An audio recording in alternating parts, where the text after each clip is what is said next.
No update. No, just felt a little something in her groin, so we'll get it evaluated and see what happens from there. Caitlin Clark didn't just leave the court. She broke down, completely heartbroken. And if you think it was just a regular game, you're wrong. This wasn't about an injury.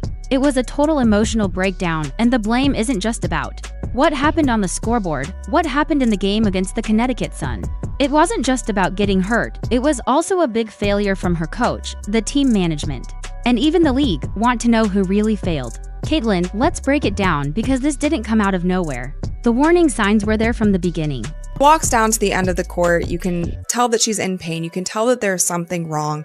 She goes to the, what's it called, like stanchion or whatever, the thing that holds up the basketball hoop on the other end. She hits her head on it. She is fighting back tears and she walks straight over to the bench. Now, when she goes over to the bench, she starts crying, and I've honestly never seen Caitlin Clark cry on the court except when she lost the national championship game. She keeps it together no matter what is happening, but you could just tell that something happened on that play, and it was either the pain of it, it was either like, here we go again, it was frustration. Remember that quad injury Caitlin had during preseason? Instead of giving her time to rest and recover like any smart team would, they sent her back to Iowa for some overhyped exhibition game. Why? Just for attention, headlines, and ticket sales. They used her name instead of protecting her health. Then in the middle of the season, the same injury came back. What did they do? Gave her a quick break and rushed her back in as soon as the pressure was on again and again. No real care, just chasing money. Now she's got a groin injury too. It's like they're piling on injuries and acting like it's normal. Is this how they're going to ruin her career? Because that's what it's starting to look like. Let's be honest, if this was LeBron, Steph, or Luka, would they still be playing through pain? No way, their teams would stop everything to keep them safe. But with Caitlin, it feels like they just want her to smile and keep going no matter what. The play she got hurt on didn't even look serious. She threw one of her signature slick passes. That got the crowd hyped, but right after, she stopped, didn't follow the play, and grabbed her groin, took one step, then another, then bent over in pain. The whole energy in the arena changed. Cameras caught her holding her hip, her face showed everything, no screaming, no drama, just real pain. She tried to keep going, because that's the kind of player she is. But it got too real. She didn't jog off or wave to fans. She limped away slowly, head down, hands covering her face, no acting, no faking, just pure heartbreak. And honestly, I've never seen Caitlin Clark like that before, ever. She's taken hits, elbows, been slammed to the floor like it's wrestling, and never cracked. So what does this tell you? It's wild when you think about it. The league has gone after her from the start. Kennedy Carter hit her with a hard shoulder. Marina Mabrey tried to flatten her like it was football. She takes hard hits every single game. It's like she walks into a fight every night and just keeps going. No complaining, no drama. She usually bounces back and keeps going, but not tonight. Tonight felt different. When she buried her face in that towel, it wasn't just because she was in pain. She was completely worn out. Her body was finished, her mind drained, and her spirit broken. You could feel it. It wasn't just one hit that broke her down.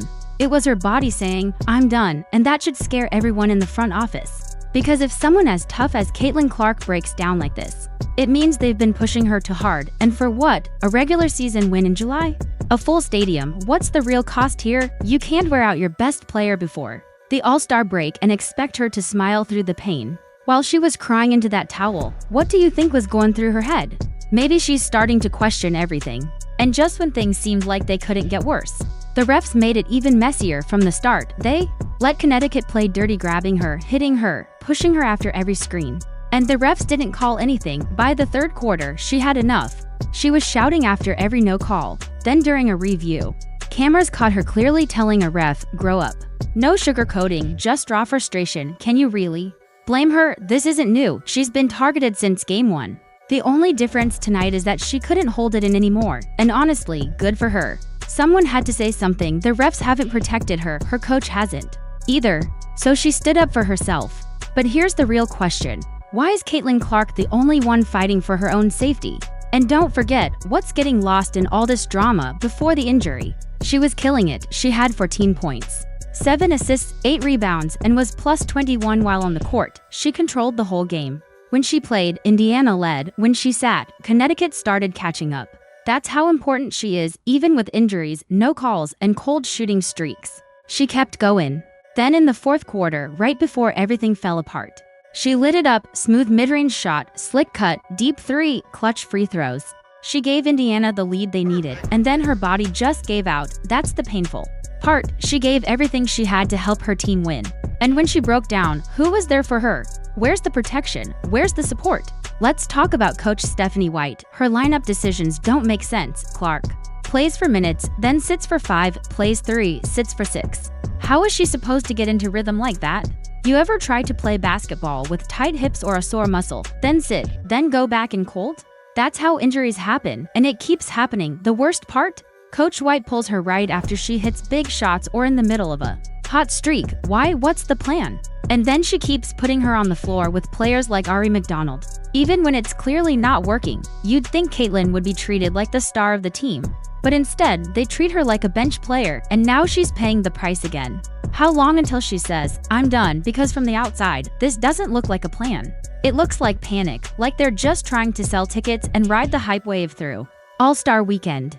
Doesn't matter if she's sore, just put her out there. Groin injury, who cares? Sell out the arena. Everything feels rushed, every move feels desperate. No one seems to be thinking about her long-term health. On top of all that, she's flying all over the place for interviews, appearances, and events. When does she get to rest? She's dealing with a quad injury and a groin strain but still plays like she's totally fine. Is the front office clueless, or are they just hoping she won't say no? And of course, after the game, Coach White said the same thing again. She felt something in her groin. We'll evaluate it. Sound familiar? Yeah, because they said the same thing when she hurt her quad. What happened then? She missed 10 days. Before that, same story, day to day. They said, then she vanished. So now when they say it's no big deal again, how are we supposed to believe them? Let's be honest. Caitlin has come back from injuries too early every time, and it's only made things worse. That's not bad luck. That's bad management. This is what happens when injuries are treated like PR problems instead of real medical concerns. When your coach gives cold, scripted answers instead of being honest, fans start losing trust.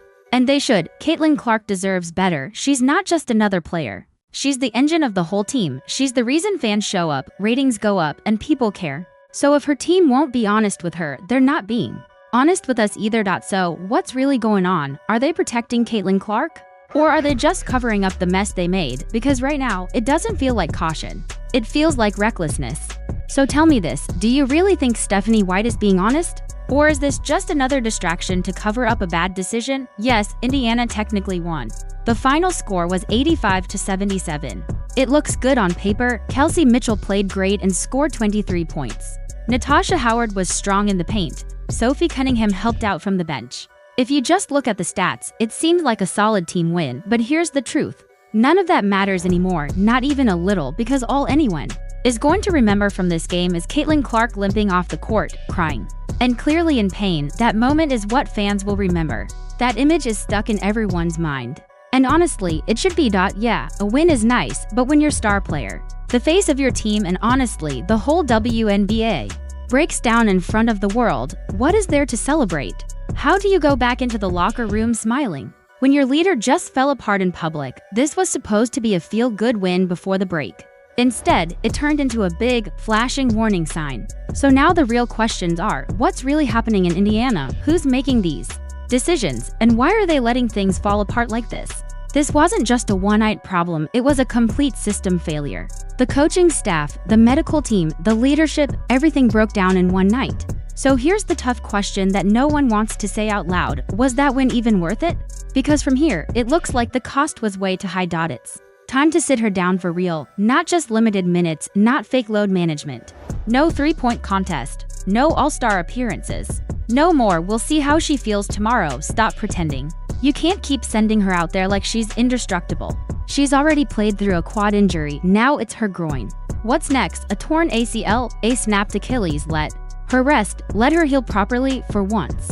Then maybe, just maybe, she'll come back stronger for the second half of the season. That is, if she hasn't already checked out mentally. And honestly, could you blame her? Right now, they're treating her like a product, not a person, like she's just a body to help sell tickets and jerseys. But Caitlin Clark is so much more than that. She's the franchise. She's the reason people are filling arenas, breaking TV records, and watching the WNBA like never before. And now they're risking all of that. So here's the real question. Do you truly believe the Indiana Fever are doing what's best for Caitlin Clark?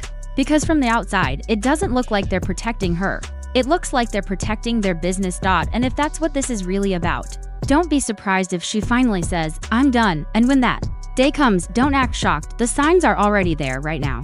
They're not doing enough to stop this downward spiral, and if they keep pushing her like this, they might lose her for good. If this message hits you, don't forget to like, share, subscribe, and drop your thoughts in the comments. Let's talk about it. See you in the next one.